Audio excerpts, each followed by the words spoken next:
Ansa, pastem sikasun. Today I'm going to share with you a legend that was shared with me kayas long ago by one of my kihtihiak, my elders. And this story is all about Miqua, Tipi. Because we are told that kayas long ago, it was Isquiwak, or that was their job to take care of moving the Miqua, the Tipi, packing everything up and taking the camp, the Tipi from camp to camp. But something changed long ago, and now, in today's world, it's now the men's job to take the Tipi down, take it to the next camp and set it up, because it's a lot of work. And it was because of something that happened long ago. Because we are told in legend that Kayas, Trickster, used to travel around all over. And he went from tribe to tribe, camp to camp. Finally, he came across this one camp where there was this old Bokum, this old grandmother. She was by herself. All her family had gone and passed on, and she was left alone. But still, this Bokum, because it was Isquiwak's job in those days to move the camp, she would still move the camp.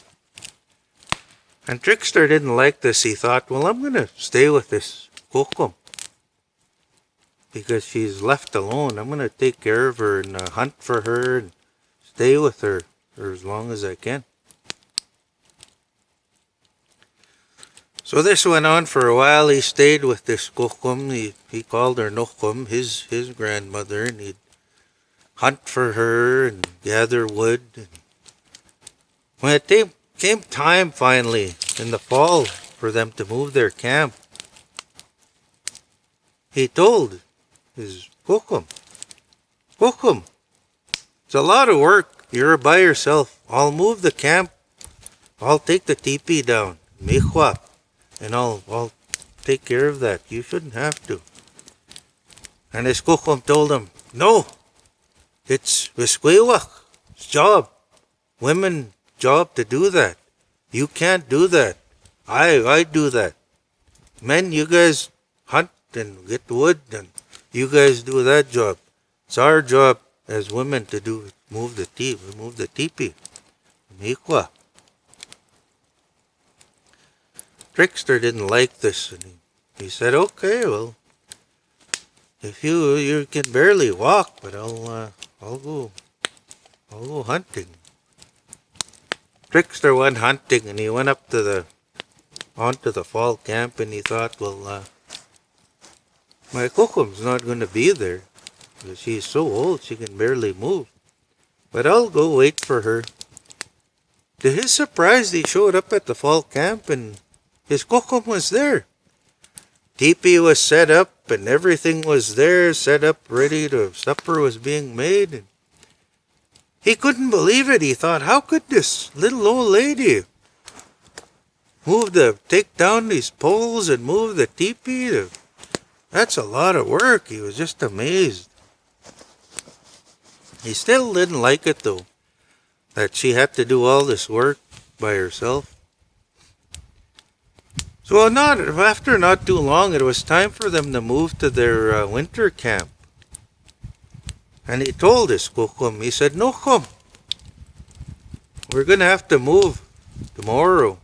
He said, but I'm going to move the Tipi. I don't want you can barely walk, your bones are bad, you're bent over, and you can't do it by yourself. I'm going to move the Tipi. Again, his Kokum said, no, the Isquiwak have to do this. That's our job. Look after Miqua and move it to the next camp. Oh, Trickster didn't like this, but his Kokum was getting angry at him. And he said, okay, it's your job. I'll let you do it. Next morning, they were getting ready to leave, and She said, okay, Trickster, you go on, you go hunting, and I'll meet you at the winter camp. I'll bring the teepee. Trickster didn't like it though. He thought, I'm going to see you. How does this old woman, how does this little old lady barely walk and move this mikwa? So Trickster went and he hid behind the willows and he watched. He said, I'm going to see how she does this, how she manages to do this.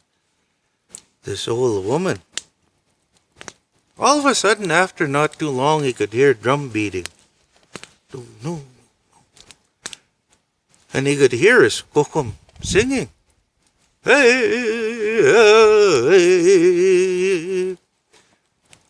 And to his surprise, coming down the trail, his little old kokum was walking with her drum, singing this song. Hey. And as she sang, he looked. To his shock, the teepee was dancing behind her to the beat of the drum, all still put together. Mikwap was just dancing along, following his kukum. And as she sang, it would dance with the drum beat and followed her.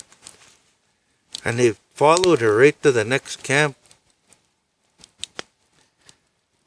Soon as they got to the winter camp, Trickster come running out and he was just, oh, Kokum, I saw you. Oh, Nokum, I saw you. What you were doing, I know the song. Said, so next time you won't have to move the teepee. I can move the mikwap now. From now on, I know the song. Oh, his Kokum was so angry. Trickster, why did you do that? Why were you watching and listening? This job, this gift was given to Esquiwak from Kisamantu. And now you ruined that because no man is supposed to hear that song or see that. So now, from this day forward, Esquiwak women, we lose that gift because no man can watch that. So from this day forward, now it's the man's job to take the teepee down and move the camp. Because from this day forward, never again will Mikwap dance or Esquiwak. So now it's the men have to move it now. Trickster said, but I know the song. And she said, but it will never work for a man. It was a gift to Esquiwak. So as Nihewak were told that even to this day, still the man's job to take the poles down and move the teepee and set it up, all because of that trickster all those years ago being nosy and watching things he wasn't supposed to. So now you know the story of Mikwa and why we as men now have to set up the teepee. Simaga.